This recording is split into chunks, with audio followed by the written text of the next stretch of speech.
Mobile তুমি নিয়েছো কেড়ে নিদ্রা সুখের স্বাদ, ঠিক না?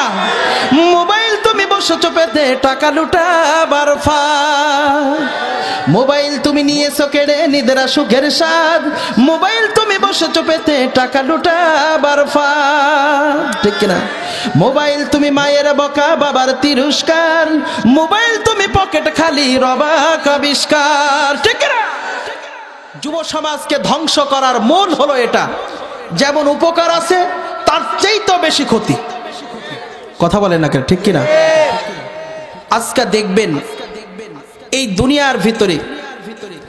দুনিয়ার ভিতরে যত আকাম কুকাম হইতেছে, আজকে 7-8 বছরের ছেলে, আজকে 12 বছরের ছেলে, দুনিয়ার কিছুই তো বুঝার কথা না। কথা বলে না, কিছু বুঝার কথা, কিন্তু বুঝে কিনা? হ্যাঁ, সব শেষ হয়ে গেছে। এই যে আমার সাথে এক মাস্টার সাহেব থাকে, আশেপাশে আছে, কেসিবিএনের মাস্টার। উনি কিছু ইতিহাস আমাকে বলে। 6-এ পড়ে, 7-এ পড়ে, তাদের চিঠি দেখলে আপনার মাথা খারাপ হয়ে যাবে। আমার সাথে আছে মনে হয়, আশেপাশে আছে, আসছে আমার সাথে। উনি আমাকে মাঝে মাঝে বলে যে হুজুর, এই 6-এ পড়ে, 7-এ পড়ে, ওদের চিঠি দেখলে আপনার মাথা খারাপ হয়ে যাবে। কি লিখে আপনাকে বলতে পারবো না। কি লিখে? তার মানে ভালো ভাষা না খারাপ ভাষা? হ্যাঁ। আর এরপরে তো সারা রাত ঘুম নাই, এই ফজর পর্যন্ত ফোন টিপতেই থাকবে। এরপরে ফজর যখন হয়ে যাবে, মুয়াজ্জিন সাহেব আজান দেয়, আল্লাহু আকবার, আল্লাহু আকবার, তখন বলে এই সর্বনাশ করেছি, এই আজানের সময় হয়ে গেল। মুয়াজ্জিন সাহেবের খেয়ে দেয় কাম নাই, খালি মসজিদের সময় অসময় খালি আজান দেয়। নাউযুবিল্লাহ কান্নাকা।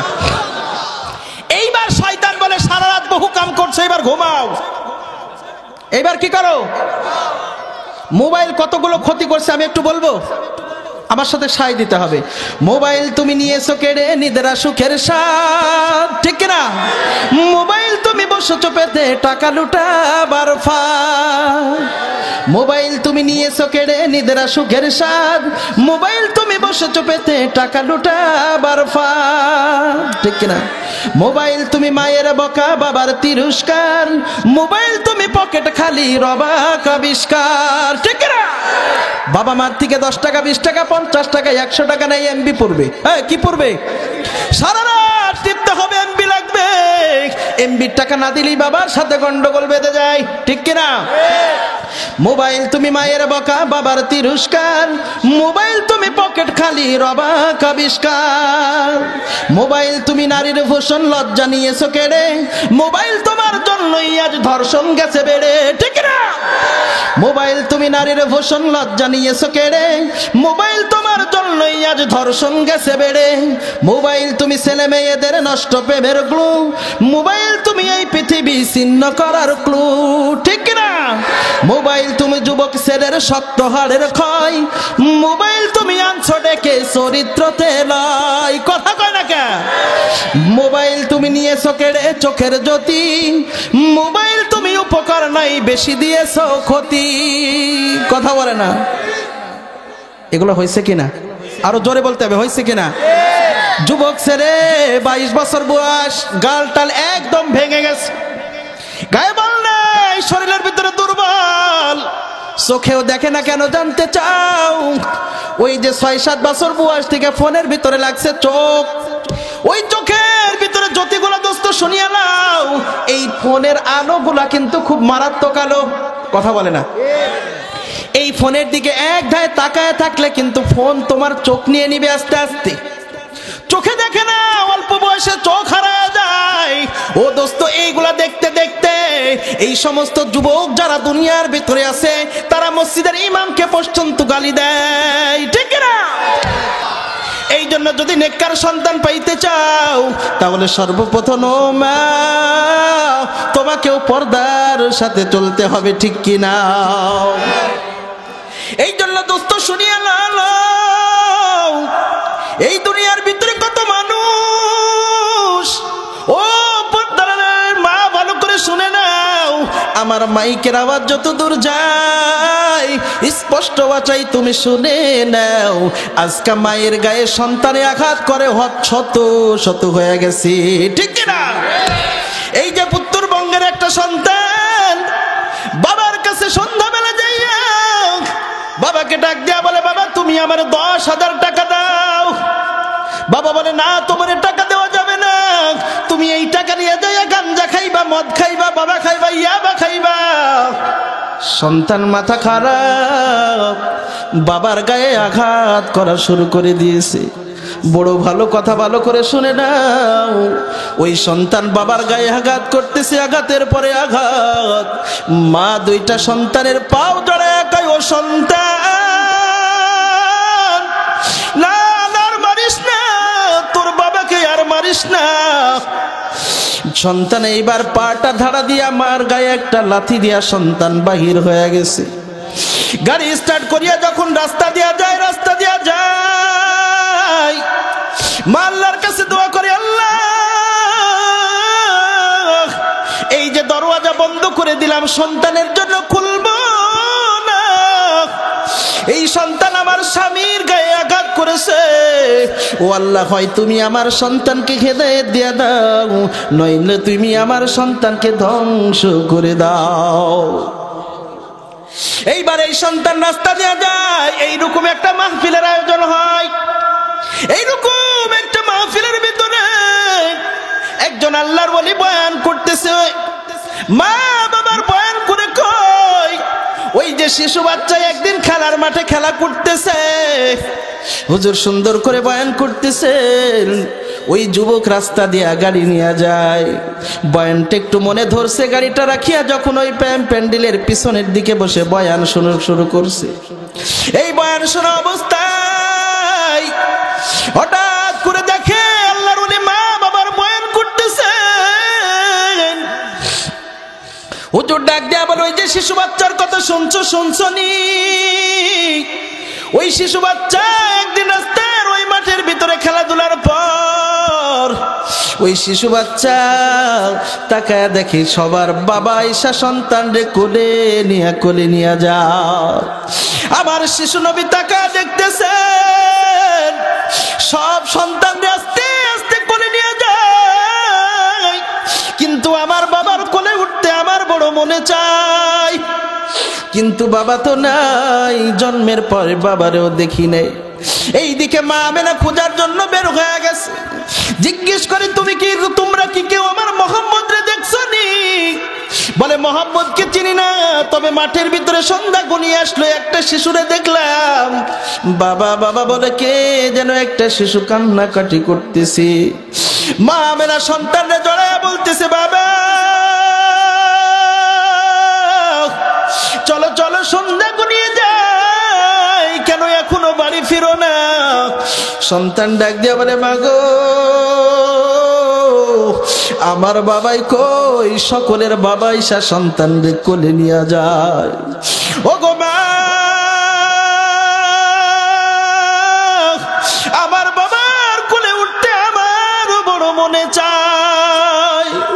মা ডাক দিয়া বলে, ওরে সন্তান, আমি তোমার বাবার কোলে উঠাইতে পারবো না, তবে তুমি যদি চাও ওই সামদেশে বাবলা গাছের নিচে তোমার বাবা ঘুমায় রইছে। শিশু নবী চোখের পানিগুলা দরদর করে বলে, বাবা বাবারে দেখি নাই, বাবারে দেখি নাই, বাবা মা কত মহব্বতের, তবে বাবার কবরখানা কি তুমি দেখাইতে পারবা? মা আমেনা যাইয়া আব্দুল মুত্তালিব শ্বশুরের থেকে অনুমতি নিলেন। একটা ঘোড়ার চড়ে 3 জন মিলে ওই শিশু নবী, উম্মে আইমান আর মা আমেনা সহ রওনা হয়ে গেল। মা আমেনা পথের ভিতরে যখন রওনা হয়ে গেছে, ওই কবরের কাছে যাইয়া মা আমেনা ডাক দিয়ে বলে, বাবা এই যে তোমার বাবার কবর। সঙ্গে সঙ্গে শিশু নবী একটা ঝাঁপ দিয়া কবরের মাটিগুলোরে জড়াইয়া ডাক দিয়া বলে, বাবা তোমারে দেখি নাই, জন্মের পরে তোমারে দেখি নাই, বাবা তুমি আমার কি একটু মহব্বত করো না? আমারে দেখতে কত মনে চাই। ওই ছোট্ট ছোট্ট শিশু বাচ্চাগুলা সব বাবার কোলে চড়ে। যখন ওই দৃশ্যগুলো দেখি রে বাবা,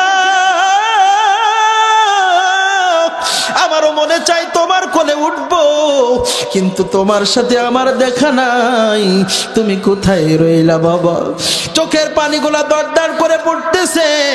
আমার আল্লাহ জিবরাইল আমিনকে ডাক দিয়ে বলে, জিবরাইল যাও যাও, আমার শিশু নবী কান্দে, শিশু নবীর চোখের পানি জমিনে যেন না পড়ে। আল্লাহু আকবার। আমার আল্লাহ জিবরাইল আমিনকে ডাক দেয়, কয় জিবরাইল উঠে দাও, আমার জিবরাইলের চোখের পানিগুলা যেন জমিনে না পড়ে। এই জমিনে যদি পড়ে জমিন থরথর করে কেঁপে উঠবে। আল্লাহু আকবার আল্লাহ। শিশু নবীকে লইয়া উম্মে আইমান সহ মা আমেনা উঠে চড়িয়া তিনজন বহন করা শুরু করছেন।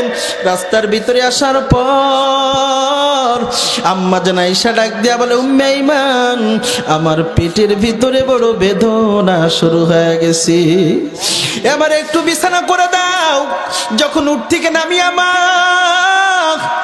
আমেনা ছটপট ছটপট করতেছে পেটের বেদনায়। উম্মে আইমানকে ডাক দেয়া বলে, উম্মে আইমান, আমার কলিজার টুকরা সন্তানরে আমার বুকের উপরে উঠায় দাও। দোস্ত ভালো করে শুনিয়া নাও, কোনো গল্প কাহিনী নয়। যাকে সৃষ্টি না করলে পৃথিবীর কোনো কিছু সৃষ্টি হতো না।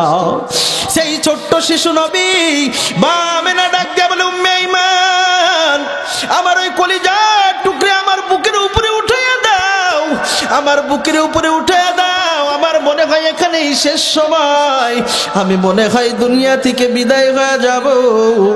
আমার মনে হয় এই বেদনার আমার দুনিয়ার ভিতরে রাখবে না। শিশু নবীকে বুকের ভিতরে জড়াইয়া বলে, বাবা, ও আমার কলিজার টুকরা সন্তান, আজকে বুঝি তুমি মা বাবার কবর দেখতে আইসা মারে চিরতরে হারাইবা। শিশু নবী ডাক দেয়া বলে, মাগো, জন্মের পরে বাবারে দেখি নাই, আজকে যদি তুমিও আমারে ছেড়ে চলে যাও, আমি কার কাছে থাকবো, কার নিয়ে থাকবো? ও দোস্ত ভালো করে শুনিয়া নাও, আমার নবী এতিম চির এতিম হয়ে গেল, মা ও দুনিয়া থেকে বিদায় হয়ে গেল। মার কাছ থেকে এবার উম্মে আইমান সহ আমার শিশু নবীকে লইয়া রওনা। বাড়িতে ফিরার পর এদিকে আব্দুল মুত্তালিব দাদা বড় চিন্তিত, নাতি কেন বাড়িতে আসে না। বাড়িতে আসার পর ওই উটের বুক থেকে একটা সাপ দিয়া দাদা আব্দুল মুত্তালিবের গলাটা জড়াইয়া দাদাকে ডাক দেয়া বলে, দাদা, ওই যে বাবার কবর দেখতে আসিয়া আজকে মারেও চিরতরে হারায় ফেললাম। দোস্ত, এখানে যাদের বাবা নাই, যাদের মা নাই, তারাই জানে বাবা মার কত মহাব্বত। এই দুনিয়ার ভিতরে যত আপনজন থাকুক না কেন, স্বার্থ ছাড়া কেউ তোমারে ভালোবাসে না, ঠিক কিনা? একমাত্র স্বার্থবিহীন ভালোবাসে আমার মা, ঠিক কিনা? এই দুনিয়ার ভিতরে মুসলমানের সন্তান যেখানেই অপদস্থ হোক না কেন, মা বাবা, আজকে ফোনের ভিতরে কত জায়গায় দেখা যায় সন্তান বাবের গায়ে হাত উঠায়, মায়ের গায়ে হাত উঠায়, সন্তান এইবার মুরব্বীদের গায়ে আঘাত উঠায়। যদি কোনো যুবক দেখে সে যদি মুসলমানের সন্তান হয়, অবশ্যই তার কলিজার ভিতরে নাড়া দেয়, ঠিক কিনা? এই জন্য সুসন্তান যদি পাইতে চাও, তাহলে তুমিও তোমার অন্তরটাকে দ্বীনের সাথে জোড়ায় দাও।